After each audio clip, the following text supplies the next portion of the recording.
Columnas. Al comenzar con las actividades de montaje de columnas, el perímetro donde se realizará el izaje de los elementos debe estar señalizado, con cinta de precaución, con letreros y conos que indiquen peligro en zona de izaje. Los obreros deben contar con los siguientes elementos de seguridad industrial para el izaje. Si es un soldador, adicionalmente debe tener. Por otra parte, las herramientas del soldador en campo son las siguientes. Para instalar correctamente las piezas de una estructura, se debe seguir el siguiente proceso de montaje.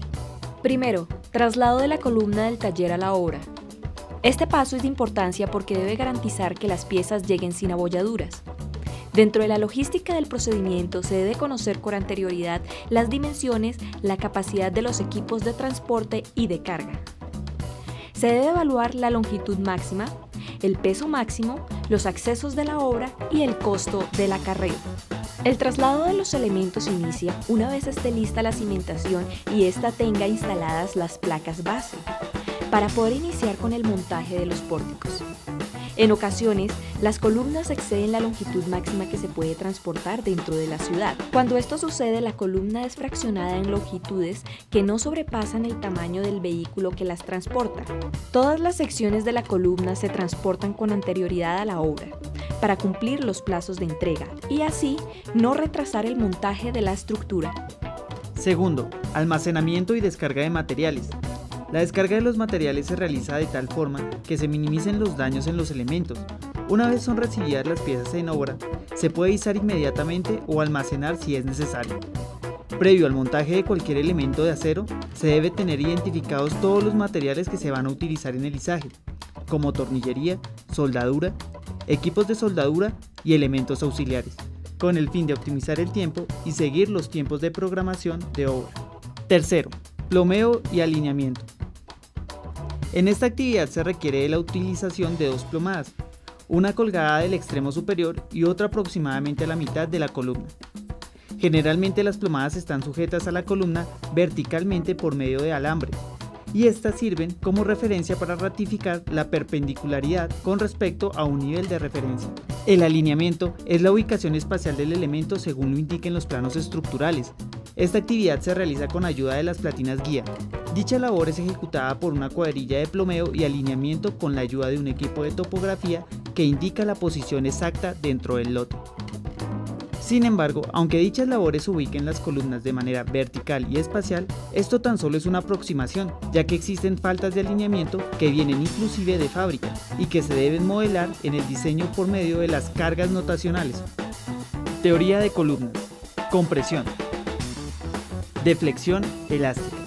El matemático y físico Leonhard Euler consideró este fenómeno en miembros extremadamente esbeltos, en cuyo caso concluyó que la carga necesaria para el pandeo se vería reducida considerablemente, hasta el punto en el cual el elemento sometido a compresión se deformaría elásticamente. Esto último a razón de que la carga para dicho pandeo sería inclusive menor que el límite proporcional de carga versus deformación característica del material en cuestión. Para el cálculo de esta carga a deflexión se definió la siguiente expresión, siendo E el módulo de elasticidad del material y el momento de inercia de la sección transversal con respecto al menor de los ejes principales, y L la longitud del elemento entre los apoyos. No obstante, para que dicha expresión fuese válida, consideró que efectivamente dicho elemento debería presentar deflexión elástica, contar con restricciones a la traslación lateral en sus apoyos y además no restringir la rotación en los mismos. N, por su parte, representa los diferentes modos de deflexión, siendo n igual a 1 el primer modo, n igual a 2 el segundo, y así en adelante. Valores por encima de 1 no son muy comunes a menos que el miembro a compresión esté físicamente restringido en los puntos en donde se presente deflexión. Finalmente, la expresión planteada por Euler puede reescribirse para encontrar la carga crítica de pandeo de la siguiente manera para n igual a 1, siendo A el área de la sección transversal, R el radio de giro con respecto al eje de deflexión y L sobre R la relación de esbeltez del elemento. Además, si la carga crítica obtenida anteriormente es dividida entre el área del elemento sometido a compresión, se puede conocer el esfuerzo crítico necesario para deformar el miembro metálico de manera elástica. Deflexión inelástica. Friedrich Hesser postuló en 1889 que en los escenarios en los cuales los elementos sometidos a compresión experimentan cargas críticas para la deflexión superior al límite proporcional, era necesario realizar un nuevo estimativo del módulo de proporcionalidad entre esfuerzos y deformación. Dicho módulo tangente fue definido precisamente como la pendiente de la tangente en una curva característica a la compresión de esfuerzo versus deformación, para los valores contenidos entre el esfuerzo correspondiente al límite proporcional y el esfuerzo de fluencia del material. Es importante hacer la aclaración en el sentido en que este comportamiento es inelástico y no corresponde al diseño básico de estructuras metálicas de acuerdo con la norma. No obstante, esta tangente del módulo de elasticidad demuestra que la capacidad inelástica de un elemento de acero sufre una pérdida considerable para controlar deformaciones. Longitud efectiva. Para el caso en el que se considere elementos de acero sometidos a compresión y con apoyos diferentes a los articulados, la ecuación correspondiente a la carga crítica para la deflexión cambia. Como ejemplo, podemos considerar un miembro sometido a compresión, articulado en uno de sus extremos y empotrado en el otro. En este caso, tras resolver la ecuación diferencial de Bernoulli, con nuevas condiciones de frontera, la expresión para conocer la carga crítica por deflexión para dicho ejemplo es: reescribiendo la ecuación se obtiene. Se puede concluir de esta ecuación que el elemento tiene la misma capacidad de carga que tendría un miembro articulado en sus dos extremos, con la diferencia que su longitud sería igual al 70% de la longitud del elemento original. Teniendo en cuenta lo anterior, dicha variación en la longitud podría expresarse en términos de variables, de la siguiente manera, en donde KL recibe el nombre de longitud efectiva, K el de factor de longitud efectiva y KL sobre R la relación de esbeltez. Los demás valores que puede recibir K se pueden consultar en la tabla CA 7.1 de los comentarios de la especificación AISC, apéndice 7. Es recomendable utilizar valores alternativos para el diseño, ya que los teóricos hacen referencia a apoyos con restricciones idealizadas. Es por ello que en la mayoría de las veces, cuando se trata de columnas que hacen parte de un pórtico a momento o un pórtico arriostrado, se puede estimar el valor K para el cálculo de la esbeltez en los nomogramas de condiciones de frontera, que se pueden consultar en las figuras CA 7.1 y CA 7.2 de la AISC 36010. Diseño. Conceptos de diseño. El criterio a partir del cual puede considerarse que una columna trabaja elástica o inelásticamente es por medio de la relación de esbeltez de la misma, en cuyo caso el cálculo del esfuerzo crítico para la deflexión depende del orden de magnitud de dicha relación. Se dice que el esfuerzo crítico es el mismo tanto para una columna elástica como para una inelástica cuando. Por lo cual, cuando esta relación es superior, se habla de un elemento cuyos esfuerzos de pandeo están mayormente en el rango elástico. Y cuando es igual o menor al límite, los esfuerzos de pandeo inducen capacidad inelástica.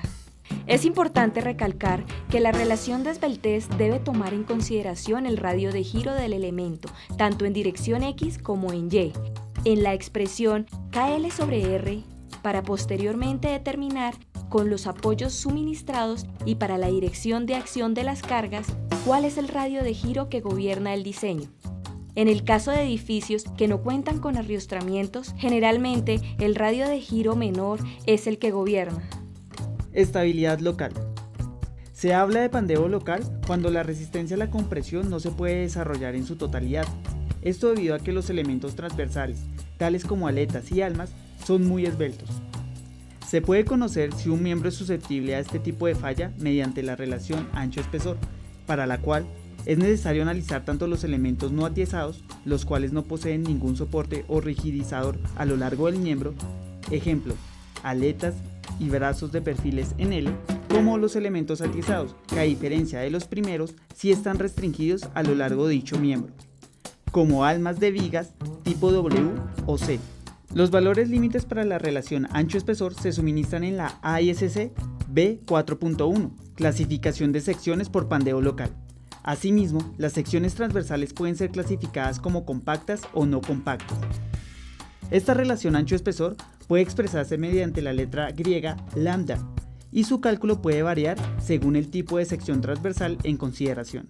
En la tabla B4.1a de la especificación para la construcción de edificios en acero, AISC, se ilustran los límites para la relación ancho-espesor, lambda sub R, en cuyo caso los valores por debajo o iguales a los establecidos en la tabla hacen referencia a perfiles compactos.